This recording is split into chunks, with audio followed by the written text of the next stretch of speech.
Mfumu ya mafumu,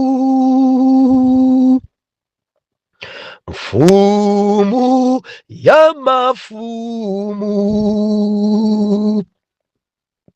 loya wa maloya, loya wa maloya, mfumu ya mafumu, ndi mfumu Yesu, mfumu ya mafumu, ndi mfumu Yesu, mfumu ya mafumu, ndi mfumu Yesu, mfumu ya mafumu. Ndiulandileni okondedwa omvera konse kumene muli. Heneleke Ichale, mtumiki wanu believer, lero pa 23 December 2024, movie wa chiponyeponye, Christmas, kugawana mphatso. Tikuwerenga buku la Mateyu chapter number 2, mojowajowa. Tiwerenga mojowajowa chifukwa njodzadza ni minofu. Mawu otsogolera anzeru akummawa. Verse number 1. Baibulo likunena kuti, ndipo pakubadwa kwace kwa Yesu m'Betelehemu wa Yudeya, masiku a Herode mfumu, onani, anzeru akummawa anafika ku Yerusalemu, nati, ali kuti amene anabadwa mfumu ya Yuda, chifukwa tinaona nyenyezi yake kummawa, ndipo tinadzera kumulambira iye. Ndipo Herode mfumuyo pakumva ichi anavutika ndi Jerusalemu yonse pamodzi naye. Ndipo pamene anasonkhana ansembe akulu onse ndi alembi anthu, anafunsira iwo adzabadwira kuti Khristuyo. Ndipo anamuza iye Betelehemu wa Yudeya, chifukwa kunalembedwa kotero ndi mneneri kuti, verse number 7, pomwepo Herode anawayitana anzeru ontseri nafunsitsa iwo nthawi yace idaoneka nyenyeziyo. Nawatumiza ku Betelehemu, nati, oh haleluya, nati, yendani mufunitse zaka mwanako, ndipo pamene mudzampeza mudzandibwezere mawu, kuti inenso ndidzadze kumulambira iye. Ndipo iwo amene adamva mfumu anamuka, ndipo onani, nyenyezi ija adayiona kummawa idawatsogolera iwo kufikirana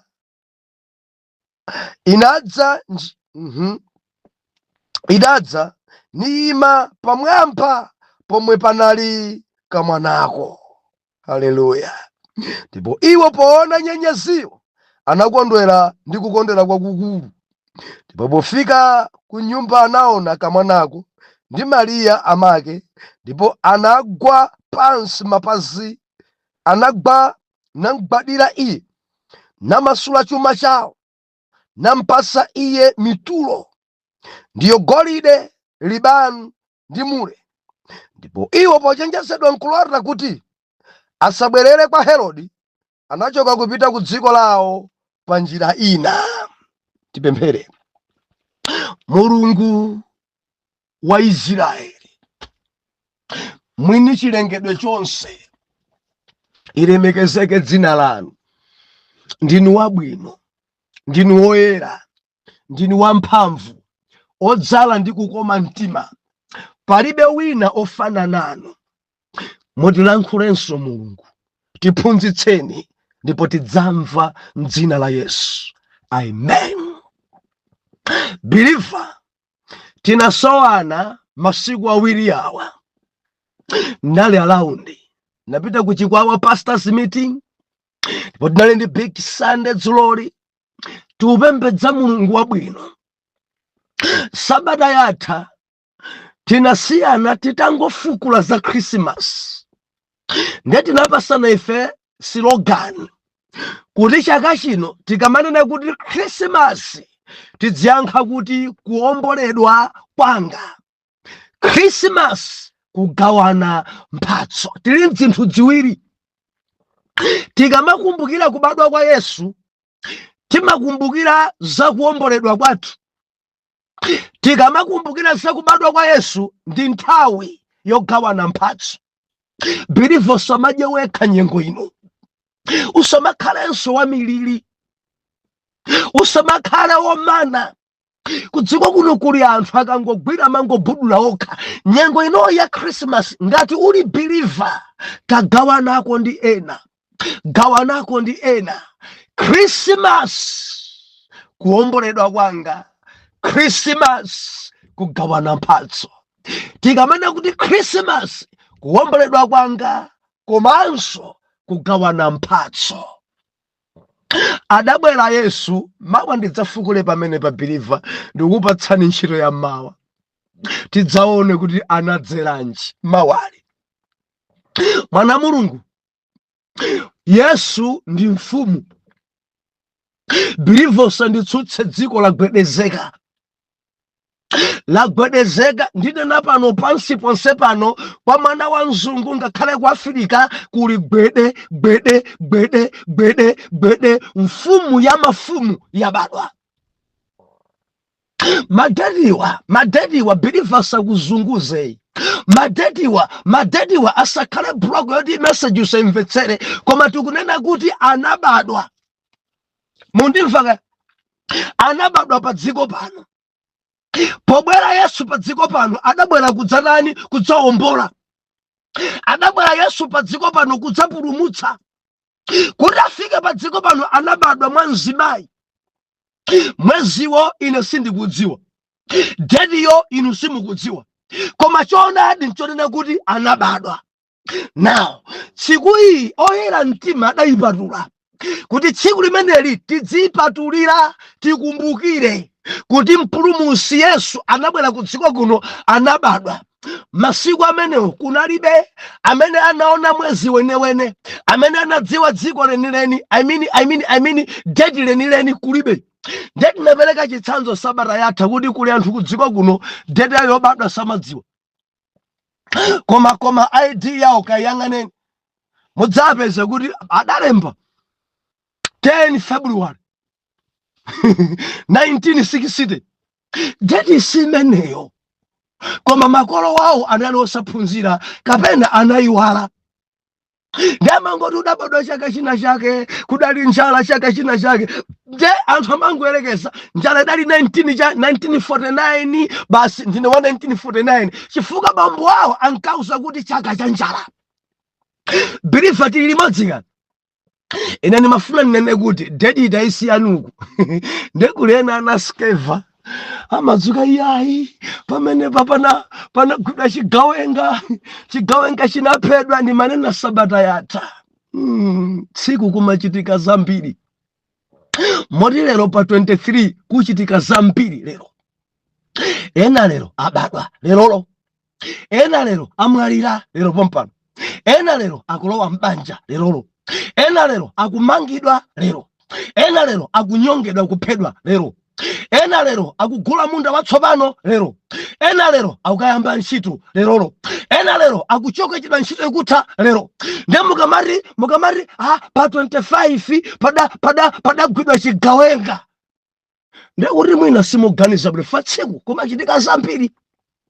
ndipo sichigawenga chokhacho kudachitika zambiri mbiri zimene simukuzidziwa nkomwe. Nanga simudaziwerenga buku la Jeremiya? Kudachitika zambiri.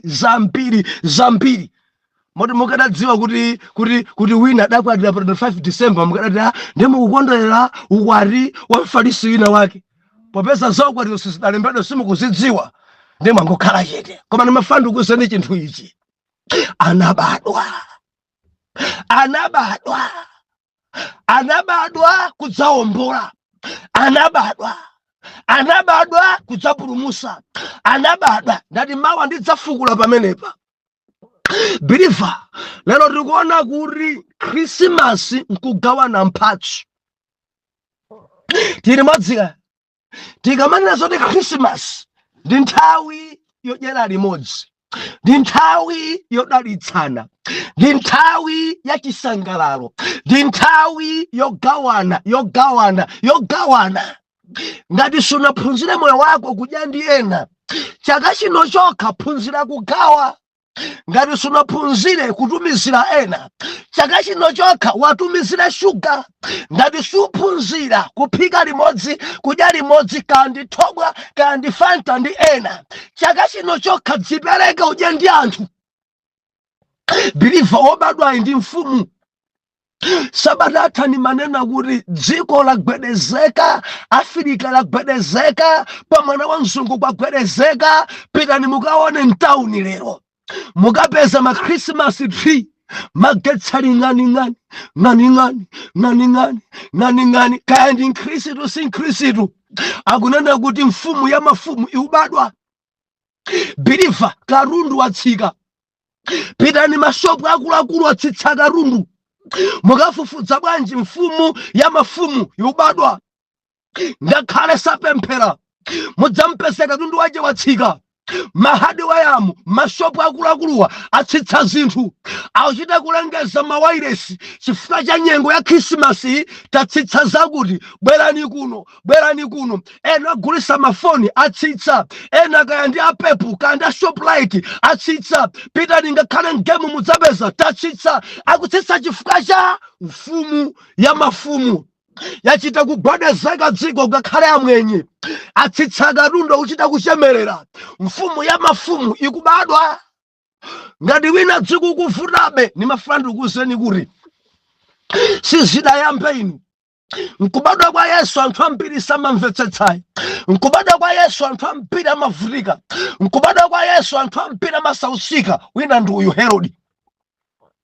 Kureku uli ngati mwayiwe mwalo wa mzimu wina wache wa Herodi. Zidamvuta Herodi. Baibulo ikunena kuti atabadwa Yesu nyenyezi idawala. Atabadwa Yesu chizindikiro pa dziko chidaoneka. Atabadwa Yesu, atabadwa. Believer, sinafukule kuti atabadwa bwanji. Nzozidziwa kale. Bambu ake, mai ake, tuzidziwa kale. Nyumba yobadira inadzadza, nzodziwika zimenezi. Koma ndimafuna nene kuti atabadwa Yesu anzeru akummawa. Believer, tikamakamba za anzeru akummawa, awa ndi anthu apaderadera otchuka odziwika kummawa ndi dera lija la Iran. Anzeru akummawawa, Believer, ndi anthu ophunzira kwambiri. Anzeru akummawawa ndi akachenjede, akaphiri. Zinthu zitatu zimene iwo anadzipanga masti, zimene adaziphunzira amenewa. Choyambirira, anzeru amenewa adaphunzira ndi kuzindikira kwambiri zamumlengalenga. Believer, pali makoza ambiri amene anthu amapanga kudziko kuno. Mondimva tikamakamba za anzeru, awawa anzeru si anthu wambayi. Awa si anthu wamba. Anthu amene adamwa mabuku, adamwa inki. Awa amenewa adaphunzira zamumlengalenga wani. Amenewa adaphunzira za mankhwala. Amenewa amenewa adaphunzira zachilengedwe zinthu zikulu zitatu zimene iwowa adadziphunzira ndi akachenjede akapsiri. Masiku alikuzana kuti awa ndi ndani? Maprofesa awa ndi aprofesa madokotala awa amene ali ndi masters awa PhD awawa adaphunzira zamlengalenga, mankhwala komanso zachilengedwe. Now iwowa chifukwa choti ndiophunzira kwambiri, nyenyezi ija itangowala mlengalenga, anthu amene adafukula adamwa inki mbali imeneyo anachita kudziwa kuti china chake chachitika.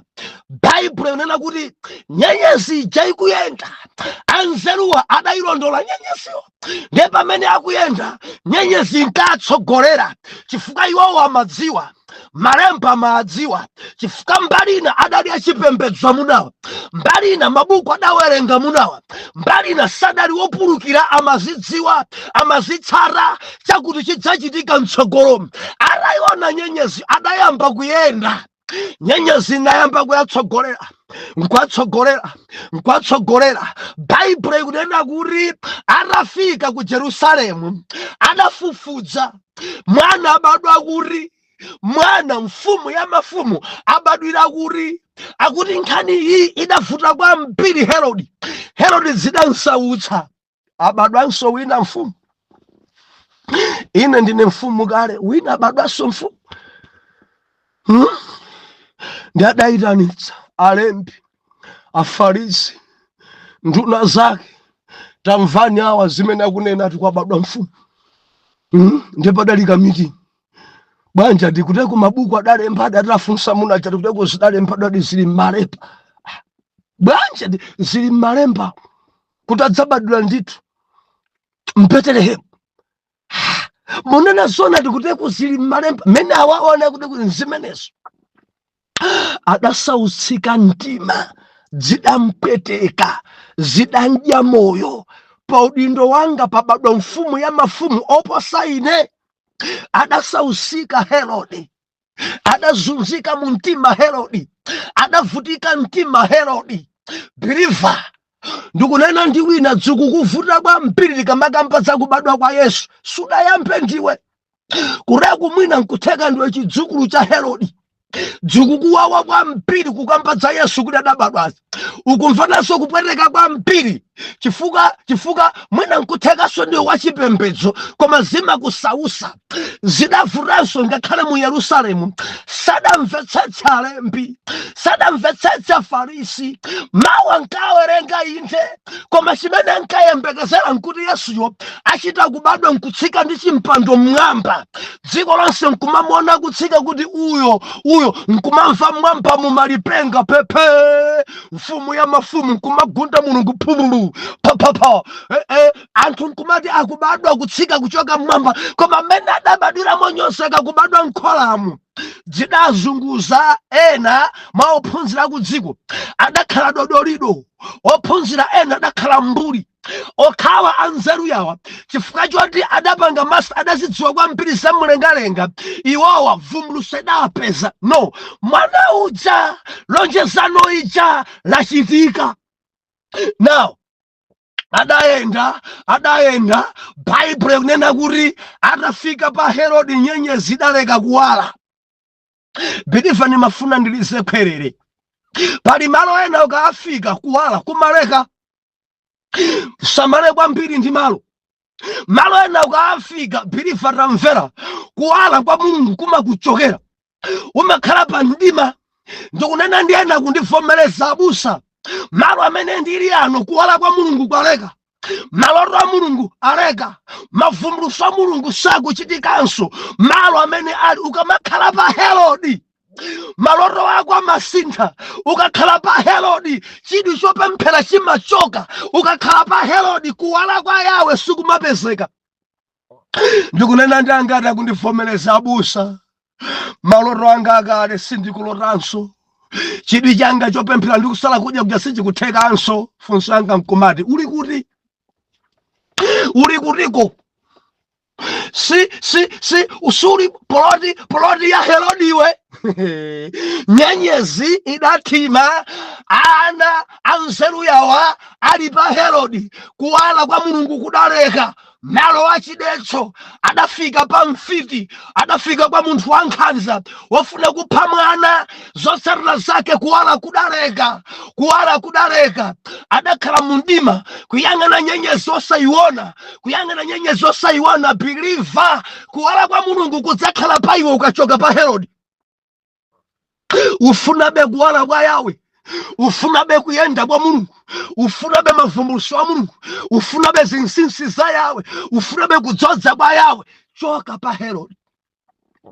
Bible ikunena kuti atachoka pa Herodi, atafunsira Herodi, adafotokozera Herodi, mfumuyo kudalembedwa dzabadira dera lino. Ndiye ndikumfunafuna, ndiakuti adapangalirize, pitani mukansake, mukampeza, mubwere mudzandiuze kuti nanenso ndidzamulambire. Satana ali ndi chimpeni kumphasa kuti ndifuna ndiphe ndikhale mfumu ndekha. Haleluya. Bible ikunena kuti anzeruwa atachoka pa Herodi, nyenyezi idayambanso kuwala. Atachoka pa Herodi, nyenyezi idawatsogolera. Atachoka pa Herodi, nyenyezi idasonyeza, idayamba kuwala, nkumayenda nyenyezi, nawo nkumatsogolera nyenyeziyo, nkumayilondola nyenyeziyo. Nyenyezi akuti idayima mwamba, pansi pakepo pali Yesu. Malemba anena kuti anzeru aja adaona kuti nyenyezi yayima, nawonso adayandikira, yayima pano, yaloza apa. Bible unena kuti nyenyezi idayima nkuloza nkhola mwa ng'ombe. Malemba anena kuti anzeru aja adakweza maso, adamuona Mariya komanso Josefe, naona mwanayo atagona mchojera ng'ombe. Malemba akunena kuti atapenya. Amuna yawa adali ndi mphatso, amuna yawa adali ndi chuma, amuna yawa Yesu adabadwa adali ndi zinthu. Adachoka kwawo ali ndi akatundu, adachoka kwawo ali ndi chuma, nafika pamene pali Yesu. Gawo loyamba akuti anagwada, namulambira, nampembedza mfumu ya mafumu, nampasa ulemu, namulemekeza ndi mati ndinene. Nonse amene muli akachenjede, woyenera kumpembedzani Yesu. Nonse amene mudaphunzira kwambiri, pembedzani Yesu. Simandikhudza ku dziko langa ena chifukwa tati maphunziro tawo taudokotala pano adafika panena kuti Mulungu kulibe. Tainani manena pano wina wache dalathu lino, dalathu pana kakachipatala tikosatchuka ngati ako. Imatha dzuwa kuyamba mmamawa mpaka na madzulo kulowa, mwina akhoza kuthandiza anthu okwana 4. Sipamangaso anthu ambiri ayi. Datsegula nache kachipatala pabangula pa nsanje pano, sindikumaonanso nesi amene mpaka nati Mulungu kulibe ayi. Mulungu kulibe atiti maphunziro aja tikumuwuza kuti Mulungu kulibe. Chiwanda awa akachenjede awa akatswiri awa maprofesa nthawi imeneyo awa amuna amene adapanga masters degree zamulengalenga, zamankhwala komanso zachilengedwe, adagwada kulambira Yesu. Ndiye ena standard age yomwe makani Mulungu kulibe, ka form 4 komweka Mulungu kulibe, ka diploma kenika ka nursing Mulungu kulibe. Ena papangalo, ena kamaphunzira zachani, Mulungu kulibe. Zona anzanu awa zipona za maphunziro izi. Bible nakuti anzeru adalidi ophunzira, adagwada, adalambira, adalemekeza Yesu. Ndinena ndinu amene muli ndi ma PhD, ndinene ndinu amene muli ndi masters, lemekezani Yesu, mgwadireni Yesu, mpembedzeni Yesu, mpaseni ulemu Yesu, mulambireni mfumu ya mafumu, mpaseni ulemu ndi kalonga. Mwini dziko ndi Yesu, mwini mbumba ndi Yesu, mulemekezeni Yesu, mulambireni Yesu. Maphunziro anu asakhale chotchinga, mulambireni Yesu. Adalenga zonse ndi Yesu, adalenga anthu ndi Yesu, mwini dziko ndi Yesu, mpembedzeni, mulambireni. Chitsanzo ndi Anzeruwa, malemba onena kuti atatha kulambira adali ndi chuma. Pamene tikunena kuti Christmas kugawana mphatso, adali ndi chuma, adamasula chuma chawo. Baibulo likunena kuti Anzeru yawa adatenga golide. Bilifa tukamba za golide, si golide eka komanso ribano. Anandi libano adatenga mkundalitsa, sizokhazo komanso mafuta onunkhira kwambiri amule. Golide, ribano komanso mule, mafuta onunkhira kwambiri, amtengo wapatali odula. Kuagula pano ndi masauzande. Anzeru yawa adadzitenga zimenezi kukagawana ndi Yesu. Adabwera ndi mphatso zawo, adabwera ndi akatundu awo, adabwera ndi chuma chawo, nkudzagawa, nkudzapereka. Christmas kugawana mphatso. Ndimafuna ndinene ndi wina ndikulimbikitse. Anzeru akumawa adagawa, iwenso gawe. Anzeru akumawa adapereka, iwenso pereke. Usadye wekha, usadye wekha. Mpatsa wina uyo, mpatsaso uyo. Ena gona njala, tapatsa. Nthawi ya Krismasi udalitse wina, nthawi ya Krismasi udye ndi wina, nthawi ya Krismasi wina adalitsike. Gulire wina kandi 1 kg, gulire wina kandi Fanta, gulire wina kandi 1 kg ya mpunga, gulire wina nayenso adalitsike. Ndilizekhwelere kwa oyera mtima, makamaka inu obadwa mwatsopano, born again, inu ana Mulungu, ana Yawe, mbumba ya Mulungu.